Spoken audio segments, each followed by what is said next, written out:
She lost her mother, but the forest didn't let her grieve alone. She was small, soft-limbed, barely taller than the grass she stumbled through. Her eyes searched every tree trunk like it might still hide her mother's shape. But all she found was wind and silence. The kind of silence that wraps around you like cold water.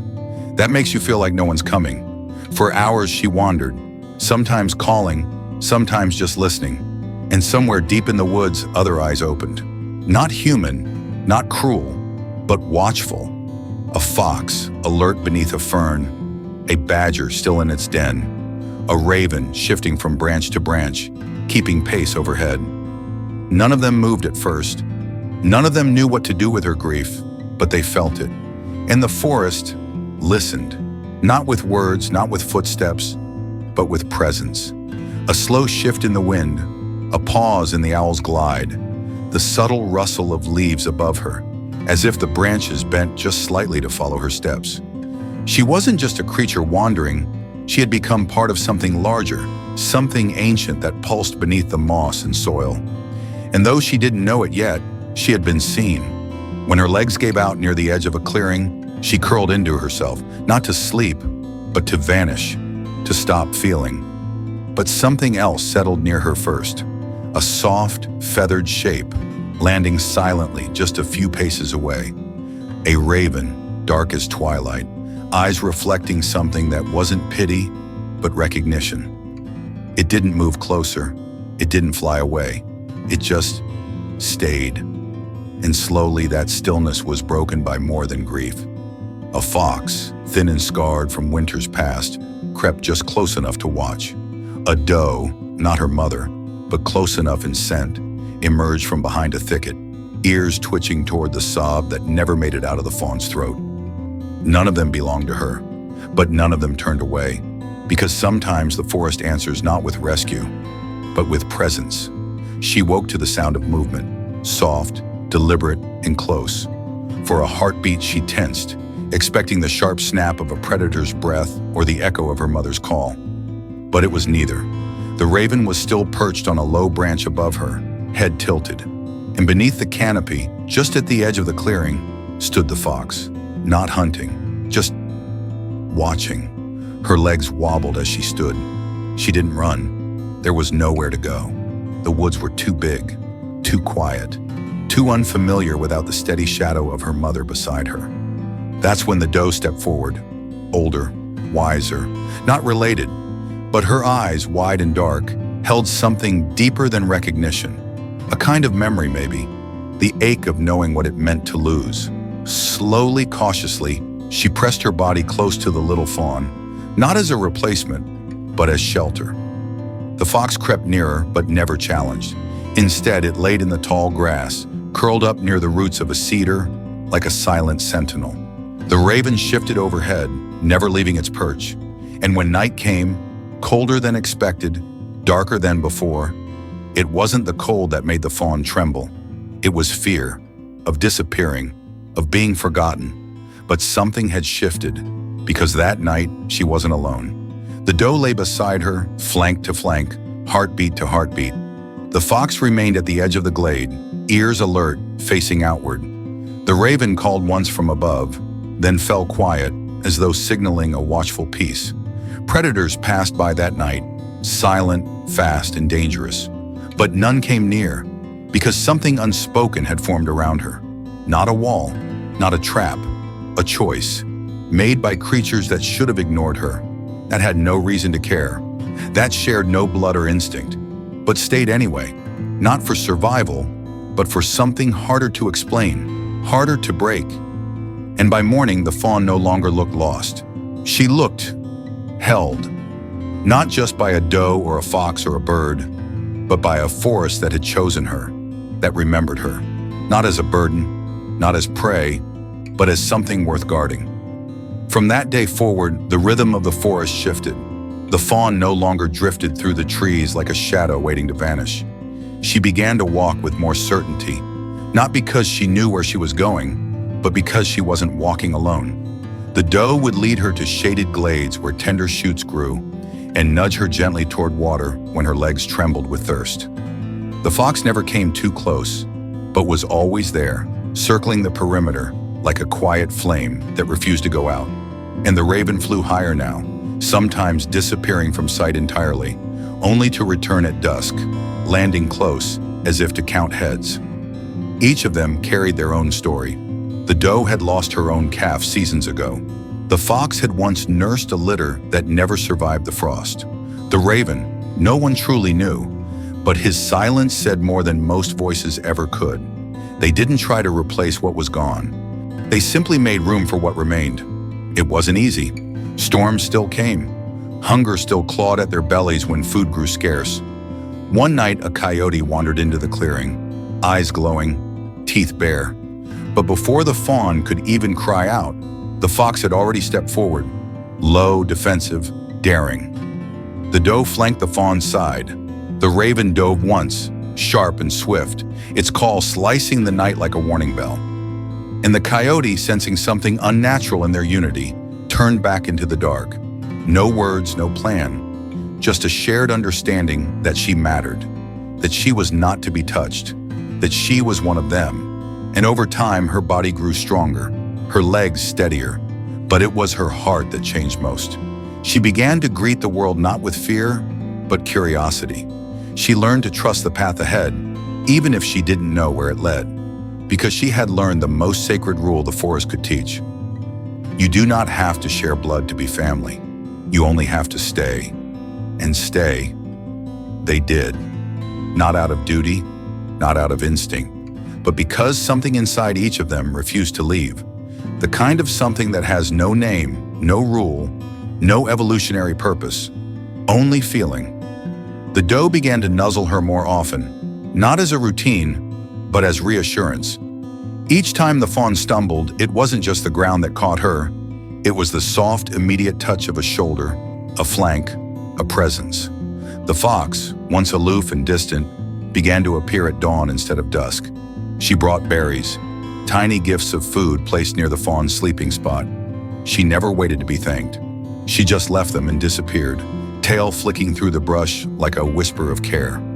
And the raven? He started calling to her in the morning, a short, low sound that echoed between branches and made her ears perk up, like a ritual, like a roll call, as if to say, "We're still here, you're not alone." Over time, they became more than just protectors.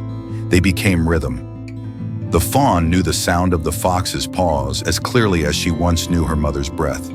She recognized the curve of the doe's back in the shadows and knew instinctively where safety lived.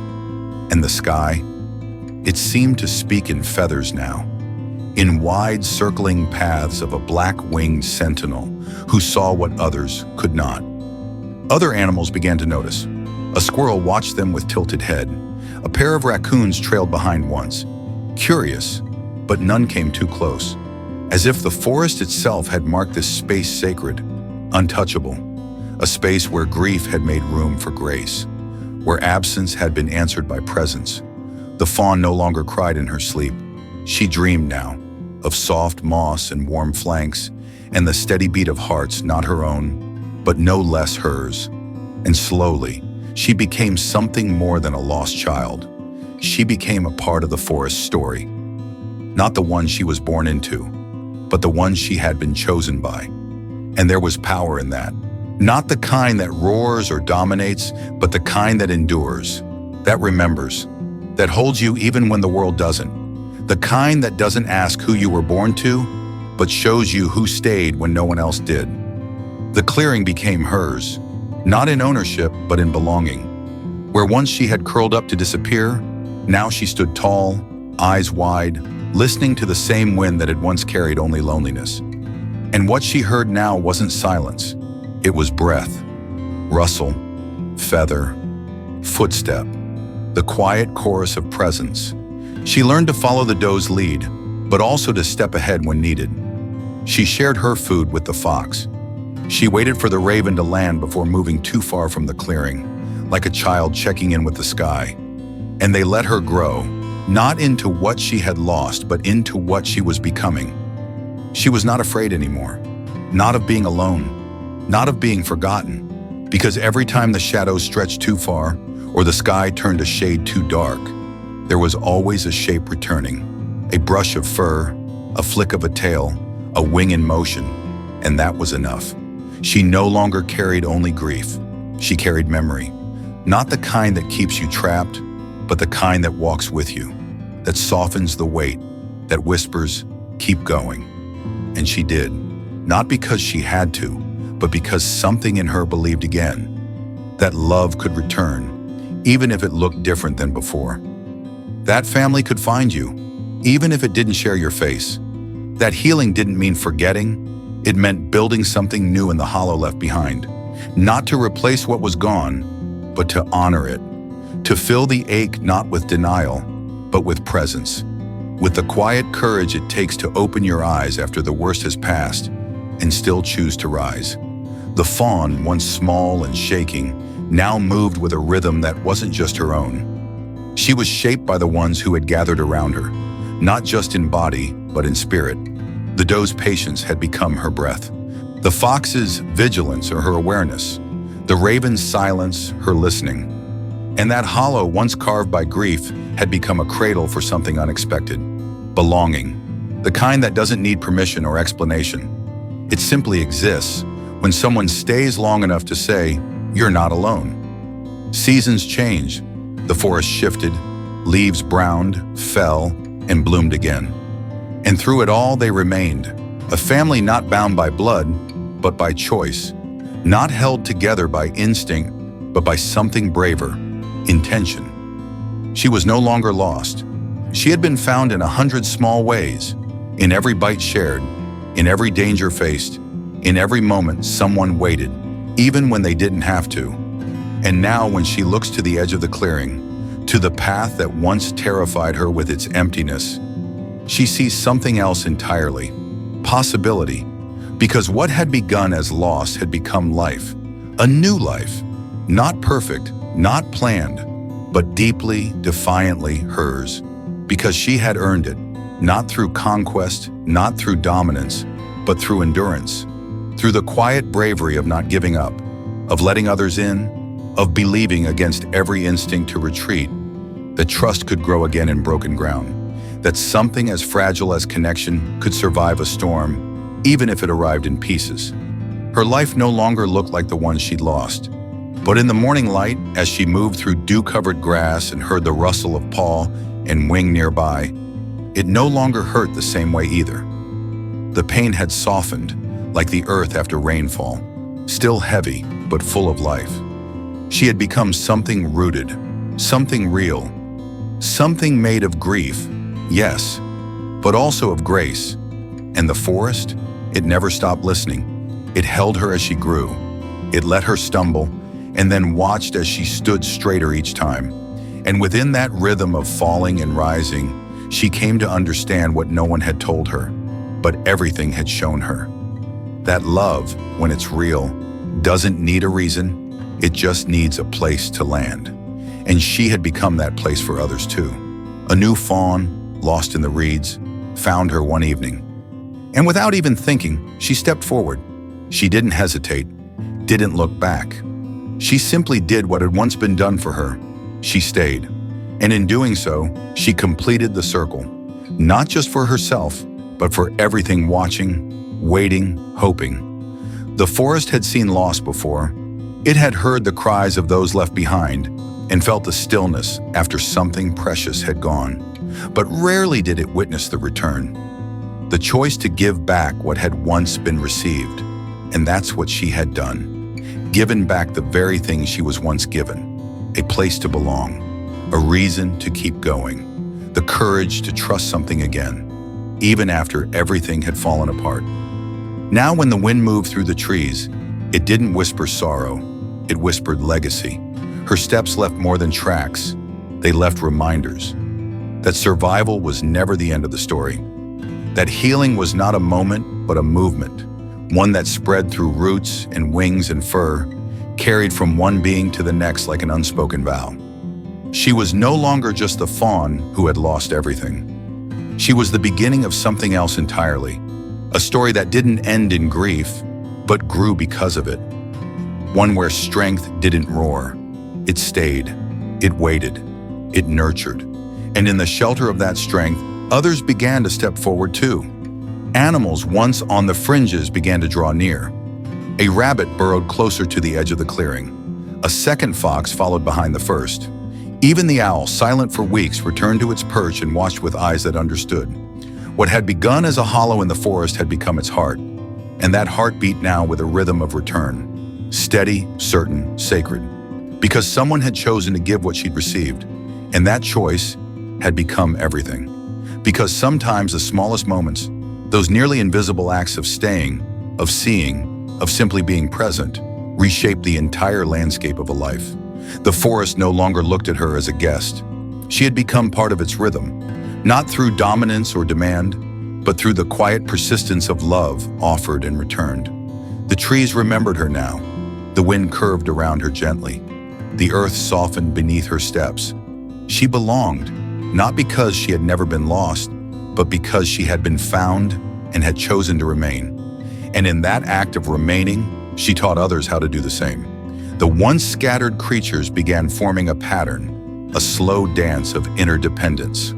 Not out of need, but out of willingness. The fawn's story, rooted in sorrow, grown through connection, became something more than her own. It became a guidepost, a whisper that said, "You too can heal. You too can find your place again. You too can be carried until you remember how to walk."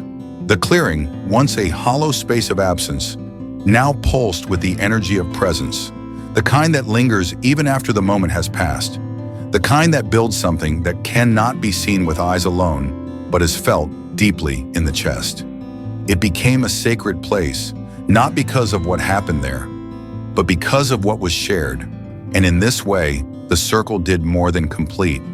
It expanded, to include others, to hold the broken, to remember what love can rebuild. Because it doesn't always look like it used to. It doesn't come wrapped in what was lost or echo exactly what was once known. Sometimes love rebuilds by reshaping, by softening the sharp edges of memory into something livable. It rebuilds not by erasing the grief, but by offering something new to hold beside it. Something steady, something that stays. And she had learned to hold both. The ache of what was gone and the beauty of what had come after. Both lived inside her now, not in conflict but in rhythm. And that rhythm was mirrored in the forest, in the way the sunlight filtered through the leaves, warmer than before. In the way the birds' songs now carried a harmony they hadn't dared before. In the quiet return of things once frightened away. Healing was no longer just an idea, it was movement, it was sound. It was breath shared between species, trust exchanged in glances rather than gestures. The fawn, no longer lost, had become a center, and the forest, no longer silent, had become a witness. This was the kind of legacy no storm could take, no predator could unwrite. It was made of choices repeated, care given again and again, without demand for reward. Just the simple, sacred act of returning, of not letting grief be the only thing that grows, of believing that love, even after everything, could still be enough. Enough to cradle a soul still learning how to breathe again. Enough to soften the tremble in her legs as she stepped further from the place where she was broken and closer to the place where she was becoming whole. Enough to make roots grow where only ash had been. Because love, true love, doesn't need to be grand to be lasting. It just needs to be given again and again in quiet, ordinary moments that stack up until they become sacred. She didn't ask the forest to save her. It did anyway. Not with force or promises or loud declarations, but with stillness, with presence, with the kind of belonging that says, you don't have to earn this. You just have to stay. And so she did. Day by day, she stayed, grew, changed, not into what she had been before, but into something stronger, not harder, but more whole. Because she had been carried by care, because she had been reminded, not just of who she lost, but of who she was still becoming. Every glance from the doe, every gentle nudge from the fox, every shadow the raven cast across her path, it all spoke the same silent vow. You are not alone. You are part of something now. And that, more than survival, more than strength, was what saved her. Not in a flash of rescue, not in a single grand moment, but in hundreds of tiny ones.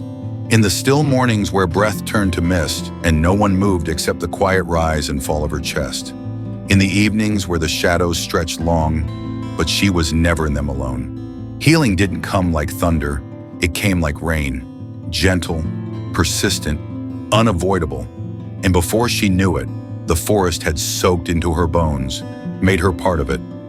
Made her strong, not because she forgot what she'd lost, but because she learned to carry it differently.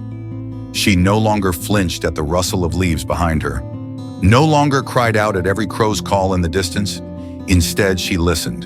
And what she heard was not silence. It was life, steady and constant and brave. She had become part of that rhythm, a single note in a song that didn't need to be rewritten, only remembered. And when she looked at the sapling growing near her resting place, the one that had sprouted in the same soil where she had collapsed in grief, it didn't remind her of pain. It reminded her of promise, that something had taken root, that something had remained, that she had remained. And now when others passed through the forest, they would not just see a clearing, they would feel what had been rebuilt there. They would know someone was brave enough to stay, and that had changed everything. Because the forest was no longer just a place, it was a memory made visible. It held her story in its soil, whispered it through its trees, echoed it in every wing beat and hoofprint and flicker of life that passed through. What once felt like the end had become the beginning of something quieter, but more permanent. Not a fairy tale, not a miracle, but a choice, repeated, answered, returned. Others came after her, some lost, some searching, some barely holding on, but they felt it too. The warmth that didn't come from sunlight, the hush that didn't mean emptiness, the gaze of a creature who once broke and healed and stayed. And though she never spoke a word, the way she stood in the clearing said everything. Here, you are safe. Here, you are seen. Here, you are not alone. And somehow, that mattered more than any path she might have taken elsewhere. Because staying wasn't about what she had left behind. It was about what she had chosen to become a part of. It was about who she had let stay close, who had refused to give up, who had listened even when she had no words. The forest remembered, and because of that, so did she. She remembered the storm, yes, but also the stillness that followed, the way the world didn't rush her, the way healing never asked her to be quick, only honest. She remembered the first moment she felt the wind not as a threat, but as breath. The first time she laid down not from exhaustion, but from peace. She remembered the warmth of another body beside hers, not fixing, not explaining, just staying. She remembered how that changed everything. Because memory is not just about what happened. It's about what we choose to carry forward. And she had chosen to carry gentleness, presence, trust. She had chosen to believe that even in a world that had once taken everything, something could still be given back. And it was. Every glance from the trees, every small creature that didn't flinch, every bird that rested close without fear, they didn't see her as broken, they saw her as part of them, as necessary, as whole. And maybe that was the most powerful healing of all, not being mended, but being welcomed exactly as she was. So when the forest bloomed again, it wasn't just spring, it was her. A living reminder that some stories don't begin with light. They begin in the dark and still grow toward it. Because healing doesn't always bloom in open fields or bright sunlit meadows. Sometimes it grows through cracks in the bark, between shadows, inside hearts that have been broken and rebuilt 1,000 quiet times. It grows beneath fur and feathers and silence. It grows in the moments when no one else is watching, when the world moves on, but something in you chooses not to. When you carry the ache, not as a weight, but as a witness, when pain becomes memory and memory becomes meaning. She was that meaning now, not because she had all the answers, but because she had stayed long enough to ask better questions. Because she had become the kind of presence that didn't try to fix what was broken, but honored it, held it, made space for others to come undone and still be worthy of love. And in that space, life returned. Not the same life she had before, but one with deeper roots, with softer land, with more room for others to rest, to begin, to heal. The kind of life that didn't need to be loud to be known. It just needed to stay. And she had. Long enough for the forest to feel like home again. Long enough for the ache to feel like part of the rhythm. Long enough to know that sometimes the most sacred thing we can do is not move on, but grow anyway. Because growth isn't always brave. It's often quiet, invisible. It happens in the background of grief, underneath layers of loss, beside echoes that still ache. It happens when no one applauds, no one notices, and no one expects anything more from you. But you grow anyway. You reach, stretch, soften. You begin to believe in warmth again, in light, in possibility. She didn't need to forget what happened. She didn't need to let go of her pain to move forward. She just had to let something else grow alongside it. And she did. With every step, she made the forest safer, not just for herself, but for the ones who would come after. Her presence said, "This is how far I've come." Her breath said, "You can too." Her silence said, "You are not alone." And that became a kind of legacy, not written in stone or sung in the wind, but carved into the lives she touched just by remaining. So if the forest could hold her grief and still bloom, then maybe so could she, and maybe so could we. Because somewhere deep within all of us, there's a clearing waiting to be made, a place where what was lost doesn't vanish. It transforms into lessons, into softness, into space wide enough for others to rest beside. We may not have feathers or fur, may not move through forests on silent wings, but we grieve, we ache, we long to be held in our worst moments and still be seen as whole. And just like her, we can choose not to run from that place, but to stay, to turn the wound into a welcome, the scar into a signpost, the hollow into a haven. It doesn't happen all at once. Growth never does. It comes with returning, with remembering, with choosing again and again, to breathe even when it hurts, to love even when it's hard, to believe in a story that has more chapters, even when one has ended in silence. That's what she showed us. Not how to be strong, but how to be real. Not how to move on, but how to remain, soft and standing. Not how to forget, but how to carry. And maybe that's the bravest thing of all, to stay soft in a world that has every reason to harden you, to remain open, even when what walked through last time broke something you thought you needed, to choose presence, not because it's easy, but because it's real. That's what she embodied, not just resilience, but grace, the kind that doesn't demand attention or praise, the kind that simply is, that stands in the stillness and says, "I am here." That offers no answers, just company, no fixes, just space. She didn't roar or run. She didn't seek vengeance or try to make the forest remember her pain. She let it change her, but not diminish her. She stayed in the world as she had become, wiser, wider, more capable of love because of what she had lost. And through that, she gave the forest something it didn't even know it needed. A memory that breathes, a reminder that not all healing is loud, a truth that some broken things still bloom. And when others found themselves lost in the same woods, grieving, hollow, unsure, they didn't need a path. They just needed to see her, still there, still whole, still willing to stay. Because sometimes the greatest gift is not what we say or do, but where we remain. She became the constant in a world that had once shifted beneath her feet, the steady rhythm in a forest that had once echoed with absence. She didn't erase the past. She wove it into the present, strand by tender strand, until even the sorrow had a place to rest. And in her staying, she taught others how to begin again. Not by showing them the way, but by showing them it was possible. That survival didn't have to be silent. That grief could be shared. That even in the vastness of the wild, you are never truly alone if someone has left their light behind for you to find. She didn't need to lead or guide or change the world.